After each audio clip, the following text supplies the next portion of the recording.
Welcome to my field of dreams. It reaches far and wide. To you it might seem nothing much, but I stand here with pride. If you build it, they will come. I once heard it said. Hi, I'm Nemo James, singer, songwriter, and author, and I'd like to welcome you to my podcast, Nemo James Travel Diaries. This podcast is ad-free, but I hope you will forgive me for including short excerpts of some of my songs. If you would like to hear more of the songs I include, you will find a link to them in the show notes below. Photos and videos of our adventures can be found on my website, www.nemojames.com/travels. If you enjoy this podcast, please click the subscribe button and share it with your friends. It will mean a lot to me. On this episode, we will be travelling to Johannesburg, Sun City, Botswana, Soweto, and the Mashatu Game Reserve in Botswana.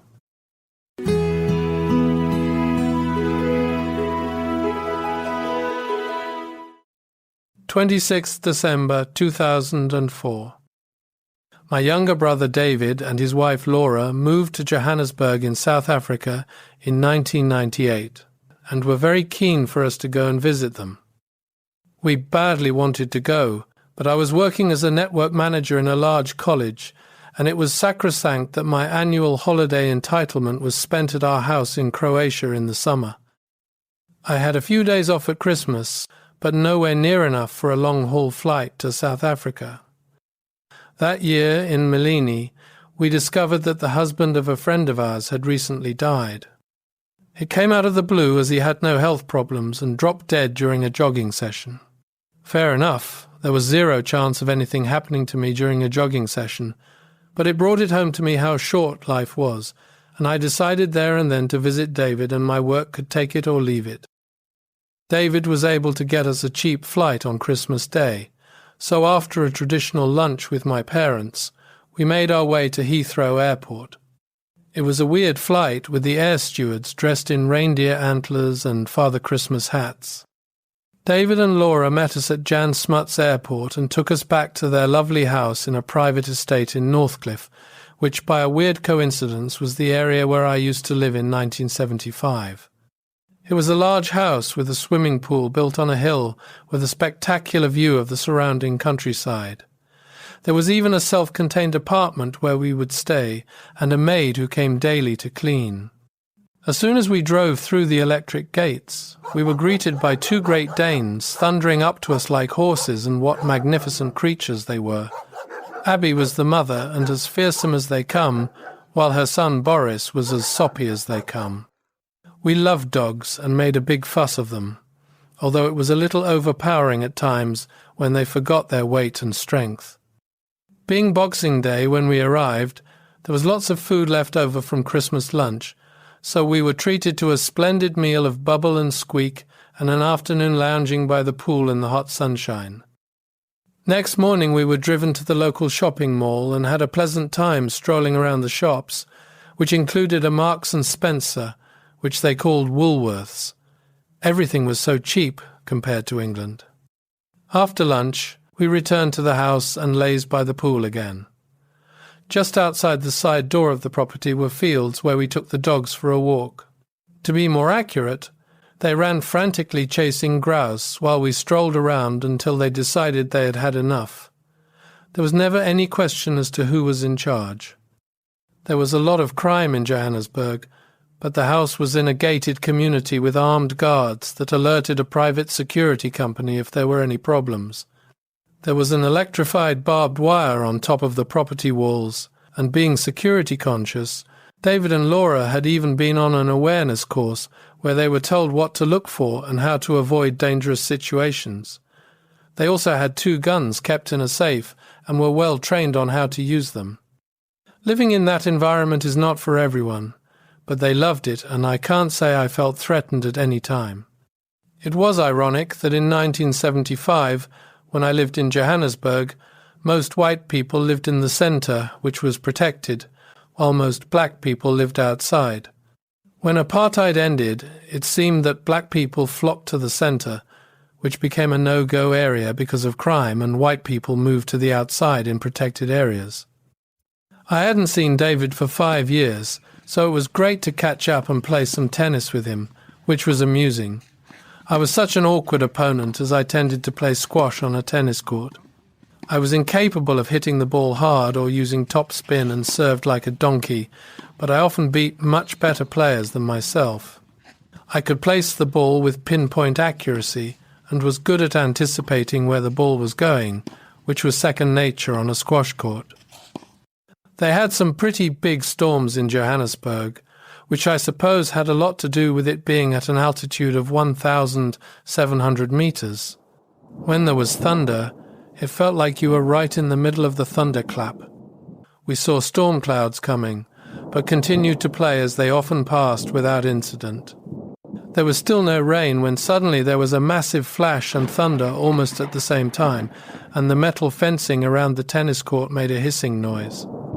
I was enjoying the game and quite prepared to play on, which was pretty stupid, so it was just as well that David insisted we abandon the game, and it wasn't long before the rain came crashing down. A major event of that holiday was the end of the ponytail I had worn for the previous 15 years. I started wearing it when I went back to the music business in 1989. At 37 years old, it was the closest I could get to a cool image. Despite giving up music for a second time in 1998, I still kept the ponytail, although I had no idea why, because I didn't even like it. David talked me into cutting it off, and we went to his swanky hairdresser's, where I had the full works, including a head massage. After the haircut, my hair was still an inch long, but it wasn't long before I bought a hair trimmer and cut it even shorter myself. It cost me nothing, and I enjoyed doing it. How nice it was to have short hair. It dried in seconds, and no more tangles. One morning we went to the Apartheid Museum, which we enjoyed, although it was very hard going at times, and at one point Federika became so upset she had to leave. It was mainly centered around the Soweto riots of 1975. Despite my working in the center of Johannesburg at the time, I knew less about what was going on than people around the world who were reading about it in the free press. When I worked as a musician, New Year's Eve was always the worst night of the year for me.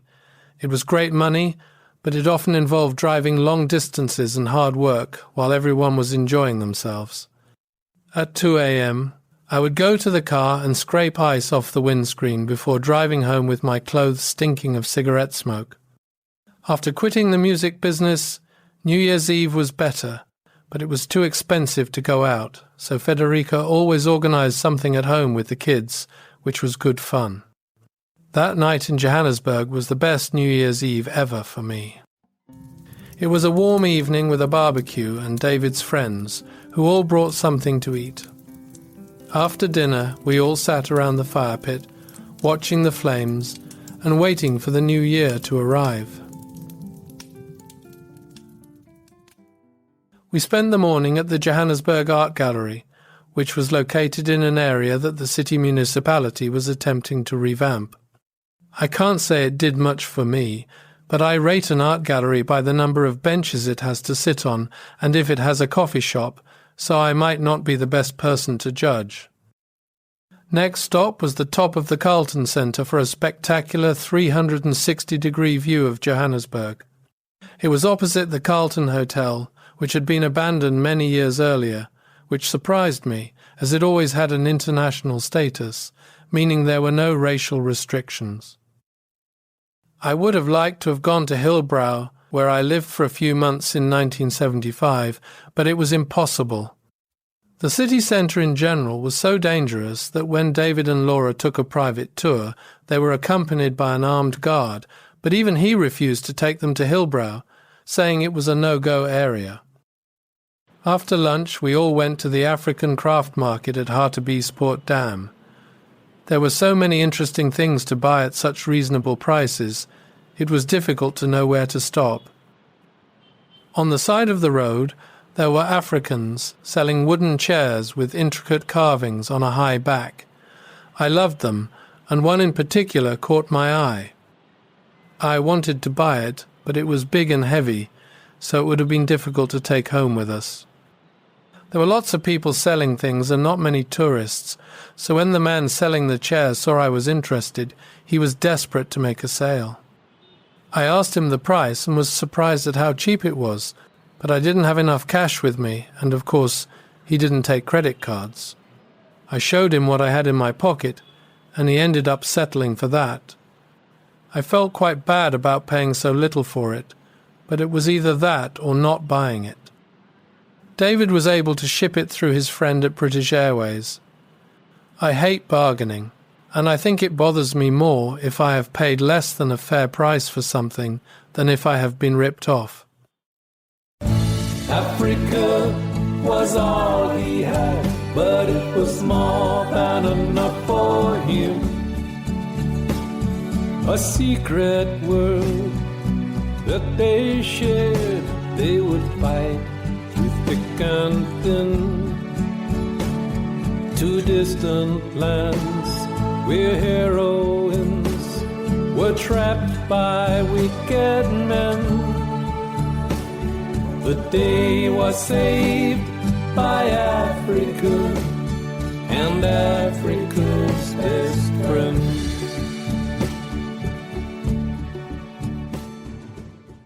The temperature was in the 30s, and during the drive home, a big storm was brewing, which thankfully didn't start until we got to the house.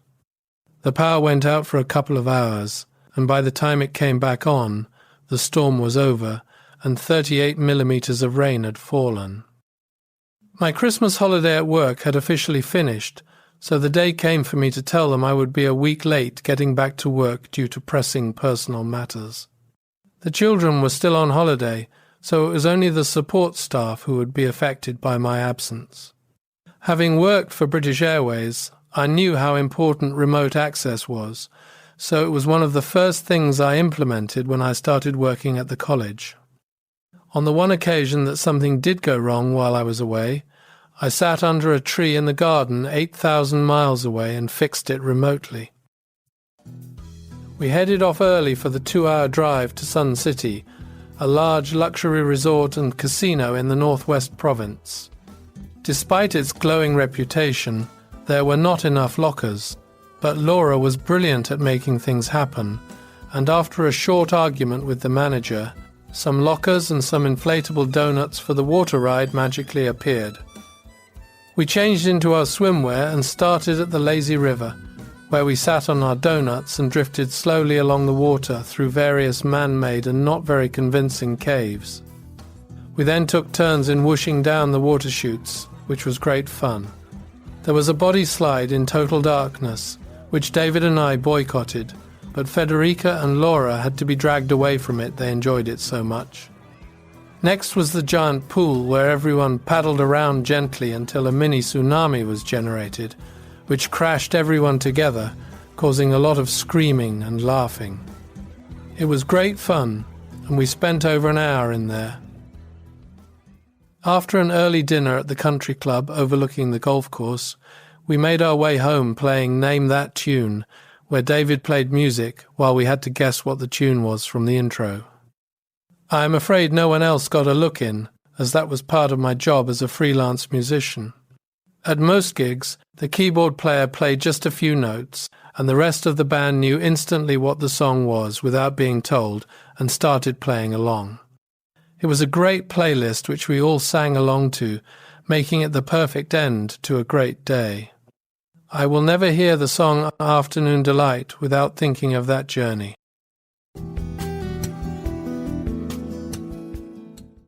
After dropping the dogs off at the kennels, we started the next part of our holiday, which was a safari in Botswana. After a few stops for leg stretching and lunch, we arrived at Pont Drift. We were met by Jakes, our ranger, who transferred us to Mashatu Game Reserve, a 45-minute drive away.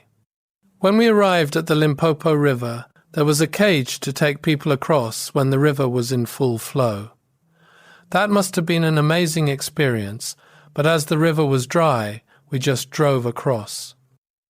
There was great excitement when Federika saw the first elephants crossing the river in the distance. I was struggling with the heat, so it was a great relief to arrive at the camp and be shown to our luxury tent. 5 seconds later, I had changed into my swimming trunks and was wallowing in the small pool. At 4 p.m. they served tea and cakes, and then we were off on our first safari in a Toyota Land Cruiser. This was a large open 4x4 vehicle, built to drive over even the most rugged terrain. In 1971 I was standing on the street after a gig, and someone pointed to a car saying, "Look, that's a Japanese car." We all looked in disbelief and were sure they would never catch on, but there I was 35 years later, driving in deepest Africa in a Japanese Land Cruiser. Because of the heat during the day, our safaris would be early mornings and evenings. Safaris could often be disappointing as animals didn't show up on demand, so some people came away without seeing much at all. On a lot of safaris, vehicles were limited to roads, so if animals were not near the roads, there was nothing to see. David and Laura had been on a few safaris, so they took us to Mashatu, which they said was by far the best. Not only was it well run, with an abundance of animals, but the 4x4 vehicles went off-road, and the rangers knew exactly where to go. It was still not guaranteed that we would see anything, but we were not disappointed. In the first few hours, we saw cheetahs, a leopard, and some lions. We were particularly lucky to see a punch-up between a young male lion and its mother as they came running towards us, roaring loudly before stopping just a few feet away. It was a bit scary for a moment as our vehicle was open, so in theory the lions could have jumped on board and had us for lunch, but although they had no idea what vehicles were, they did know they were too big to mess with and so left them alone. The rangers carried guns as a precaution, but they had never had to use them. We were instructed not to stand up in the vehicle, as lions knew exactly what a bite-sized human looked like and were more likely to attack if they saw one. Apart from the main attractions, we saw countless exotic animals and birds and couldn't have hoped for a more thrilling first day. Just before sunset, we stopped on a hill and Jakes dropped a flap at the back of the vehicle to reveal a fully stocked bar, including plenty of ice. It must have been one of the best places in the world to have a sundowner as we watched the stars appearing one by one. Even on the drive home in the dark, the ranger managed to find us a few things to look at, including a chameleon which was glowing green. I would have thought that green would be a good disguise in the daytime, but black would be better in the dark. I suppose chameleons know what they are doing. Dinner was served on a long table in the open, with several other guests telling animated stories of what they had seen. It was strange to be sitting in a tiny area in the middle of Africa with everything being so well organized. Although we slept in a tent, it had floorboards, a 4-poster bed and cupboards. We had our own shower and toilet, but they were in the open, so heaven knew how we were supposed to relieve ourselves in the pouring rain, although I didn't think they had much rain at that time of year. It was a long and exciting first day, so we fell into bed exhausted with a mixture of horror at having to wake up so early and excitement at the prospect of another day of seeing such spectacular sights. Next morning we left the camp at 5:45 a.m., with everything looking quite different to the pitch black of the previous night. We saw hyenas, jackals, and a leopard munching away on an impala it had just killed. During the morning we saw animals being hunted and killed by other animals, and although it was quite distressing to watch, Jakes told us they never interfered and had to let nature take its course. At one watering hole, we saw a mummy elephant with its babies washing themselves. Nearby, the daddy looked like it was trying to uproot a tree. It let go and started chewing, so I expect he was just having lunch. During the morning we saw so many different animals, including a herd of giraffes majestically strolling along with their heads towering over the trees. Even without the animals, it would have been worth going just to see so many exotic birds. After lunch and a long sleep, we went to a hut built on long poles where we looked out for birds. Laura, being a keen birdwatcher, had her binoculars with her, which she shared with us whenever she saw anything interesting. We were lucky to see a family of warthogs with Mum, Dad, and 3 babies wallowing in a mud bath, looking so happy and contented. On safari that evening, apart from the animals we had already seen, we saw a genet cat, although I had to take Jake's word for it, as I had never heard of it, and to be honest, all cats looked the same to me. We also saw zebras, ostriches, and a very angry-looking alligator. For our sundowner, we were taken to the magnificent cheetah kopje, where Mashatu was laid out before us, with impala and wildebeest grazing on the plain below. It was so perfect that we resented the darkness falling, which brought an end to our safari day. On the way to dinner that night, we were walking along a path when right in the middle was the most horrible creature I had ever seen. It was the size of a large hand and looked like someone had cut a hairy spider in two and stuck it to a scorpion. I never liked spiders, but was nowhere in the same league as Federika, who got hysterical at the sight of them. Even when they were so small it required a magnifying glass to see them. It was a variety of solifuge which was in the spider family, and so horrible that I didn't want to walk past it, as it was obviously waiting there to crawl up my leg. Strangely enough, Federika was no more scared of it than a flea-sized spider, but still made me go first. I eventually plucked up the courage and ran past it, but having seen something so horrible, it was not possible to unsee it. During dinner I kept looking around for the rest of its family, and worst still, our outside toilet and shower took on a new face, as I had to keep a constant lookout for creepy crawlies. Next morning our first stop was a huge baobab tree. Federika did a sketch of it, and I took some photos for her to work on later. In the afternoon drive, we saw a lioness fast asleep in the dry riverbank in the funniest position, lying on her side with her paws up the riverbank. It looked so cute it was all I could do to stop myself from walking over and giving it a big hug, but I thought our ranger might disapprove. We also saw one very angry leopard strutting around and another asleep on the branch of a tree with its legs hanging over the branch like nature had designed them for that purpose. For our sundowner that evening, we stopped at Disappointment Kopje with another stunning view. There was a pile of stones put there by visitors who hoped to return, and we all joined in the tradition and placed our stones. No one seemed to know why it was called Disappointment Kopje, Kopje being a small hill, so I guessed it was for the people who would be disappointed when they couldn't return. We sat and reviewed what had been a wonderful 3 days before climbing back into the vehicle for the last half an hour of our safari. After dinner that night, Federika and I were lying on our beds, and when she went to get up, she felt a sharp pain in her hand. She didn't think much about it at first, but started to get worried when the pain got stronger. It was obvious that she had been stung by something. We didn't know what to do, so Federika went to speak to David and Laura, who were in the next tent. Instead of using the path at the front, she took a shortcut at the back and ended up falling into a bush full of thorns, so then she had to contend with a lot of scratches on her arms. I suppose she was lucky there weren't any nasty creatures in the bush to add to her troubles. Laura went to get the camp manager Sean.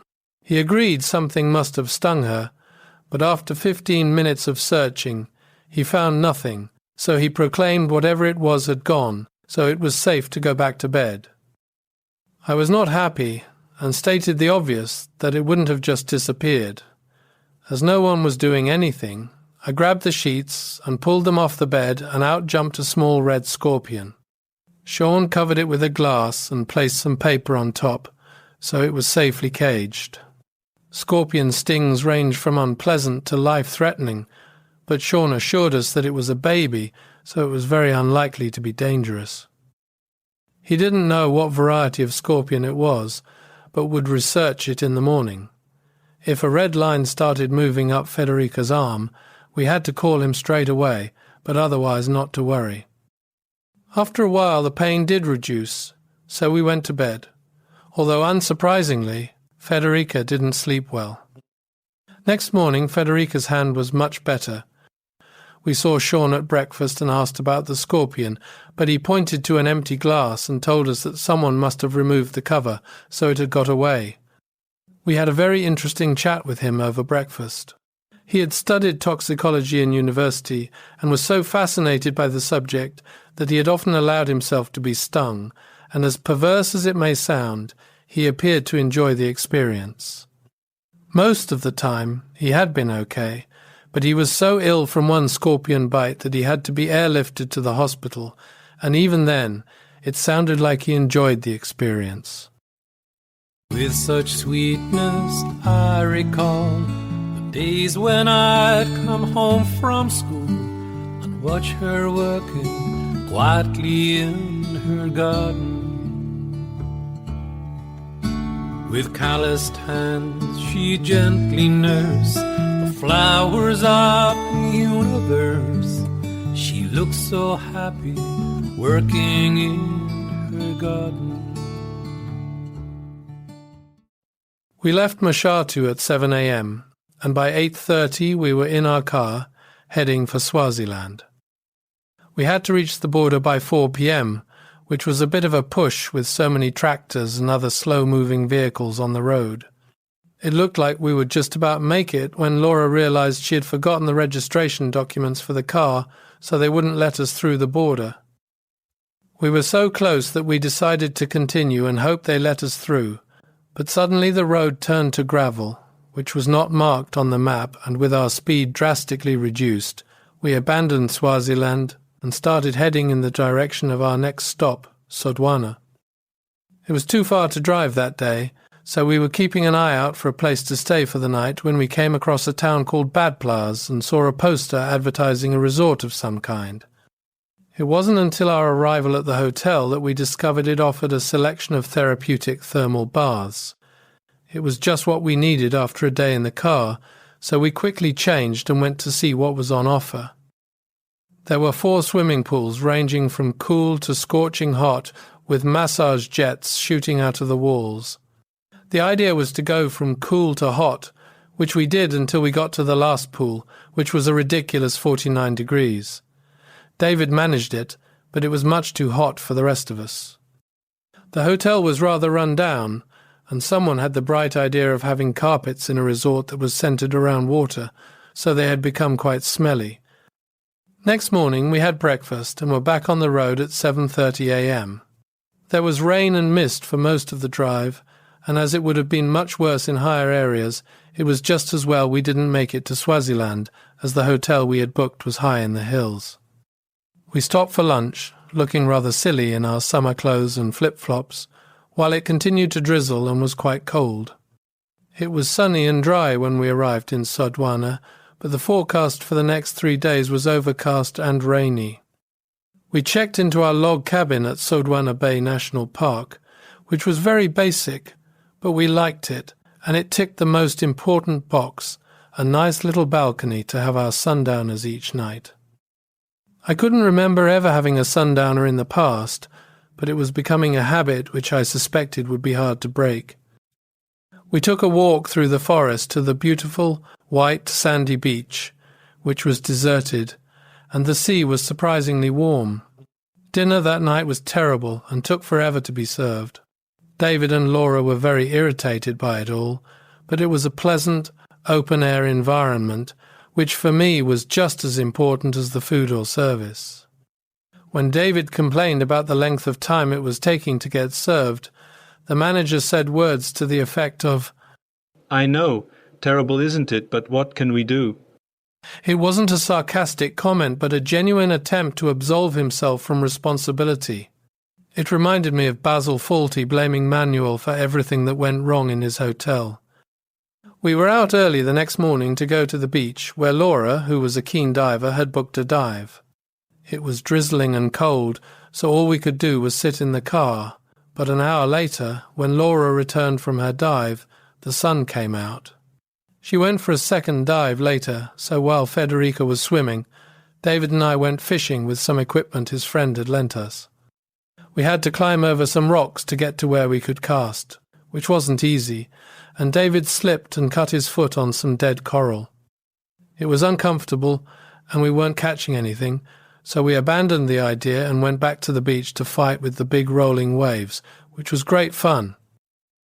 That night we had our weirdest ever dinner experience.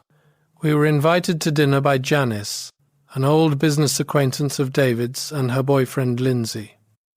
We arrived with 2 bottles of wine, which they opened and asked us if we wanted to drink. As I was hot and thirsty, I asked if I could have a beer, which is what Lindsay was drinking. He said no, I could only have wine. When the wine was finished, we were not offered anything else, so we had to drink water while Lindsay continued to drink beer. It wasn't until we arrived that Janice started cooking, and when she opened a bag of pap, similar to polenta, she found that mice had eaten half of it, so she had to throw it away. We were then instructed to peel some potatoes so she could make a potato bake to put in the oven. While all this was happening, Lindsay kept turning the music up to a deafening level while Janice kept turning it down to what was only uncomfortable.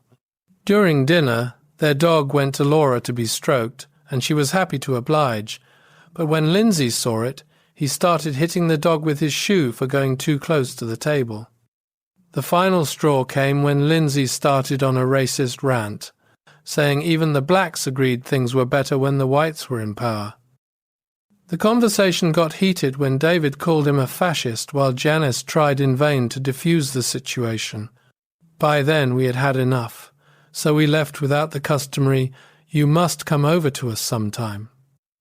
They were 2 of the most unpleasant people I had ever met. Next morning I went down to the beach early to do some fishing and actually managed to catch something. It was a good-sized fish, but even if we had a kitchen, it wouldn't have been enough to feed the 4 of us, so I gave it to our maid. I thought she would be overjoyed, but she accepted it as if she had an abundant supply, which probably was the case with locals knowing how to fish far better than me. One of the popular local attractions was to swim with dolphins, which Federika particularly wanted to do, so we booked an excursion. A group of us wearing life jackets sat on the edge of a large rubber boat, holding onto little pieces of rope. It got harder and harder to stay seated as the sea got rougher. Waves came splashing over the boat, soaking us all, and what started as a pleasant little afternoon jaunt turned out more like a Navy SEAL endurance test. In theory, we were supposed to go out to where the dolphins were and swim with them, but it was an absurd idea because even if we found them, the sea was far too rough to swim in. The people who ran the excursion would have known that and should have cancelled, but I suppose money was more important to them than customer satisfaction.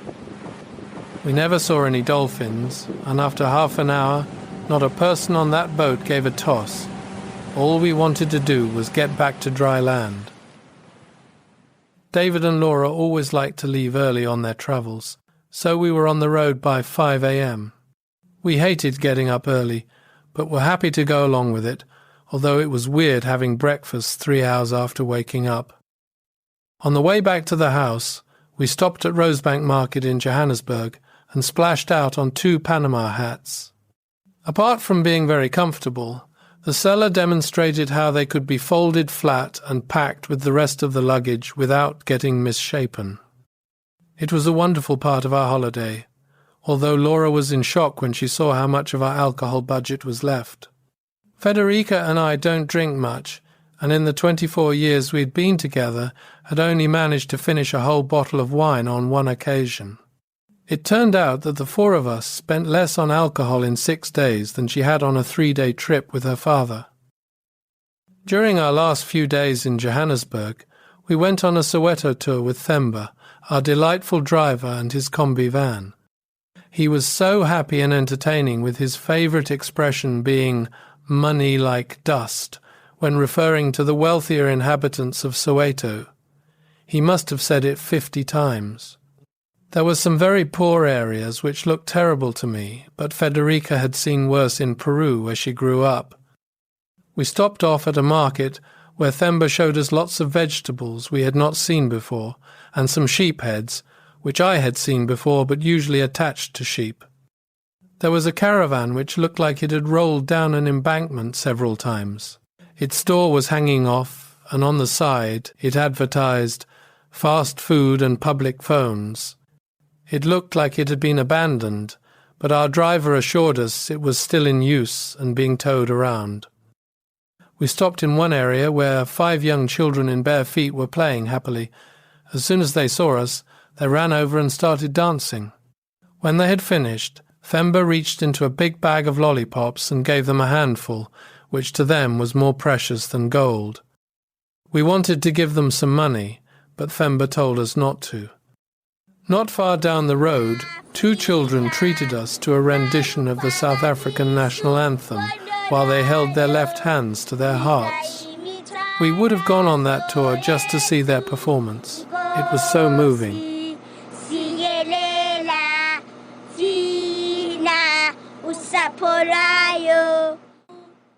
Our last stop was Nelson Mandela House, where he lived from age 28 until he was arrested and put in prison at age 44.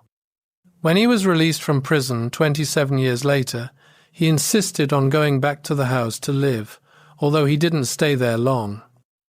It was a very modest house, but being built of brick, it must have been quite grand compared to the wooden shacks that most people lived in. There were a lot of exhibits to see, including a painting of a black Virgin Mary holding a black baby Jesus. Other exhibits included a boxing belt given to Nelson Mandela by the world champion Sugar Ray Leonard, and a special tribute from the USA apologizing for providing intelligence to the South African government, which led to Mandela's arrest and the subsequent 28 years in prison. The house was a fitting tribute to one of the greatest men in history, and I was very happy to have visited it. With great sadness, our holiday came to an end, and we said goodbye to David and Laura, having no idea when we would see them again. At least we could keep in touch regularly by email, which I doubt we would have done with letters.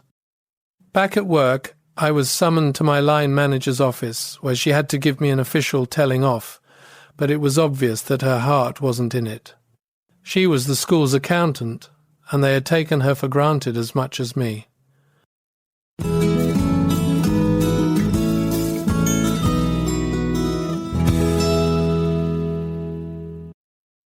Thank you for listening to Nemo James Travel Diaries. Photos and videos of my adventures, together with my music and the books I have published, can be found on my website, www.nemojames.com/travels. You will also find details of my mobile phone app, Word Banker, which is designed to help you build a foreign language vocabulary. If you have enjoyed this podcast, please click the subscribe button and share it with your friends. It will mean a lot to me.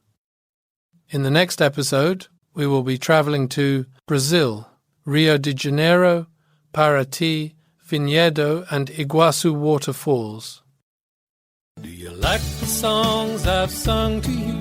Do you like the time that we've been through? Do you like my music? Do you like to sing along? Yes, we like the songs that you have sung. We like the friends that we've become. We like your music. We like your music. We like your music and the words of your song.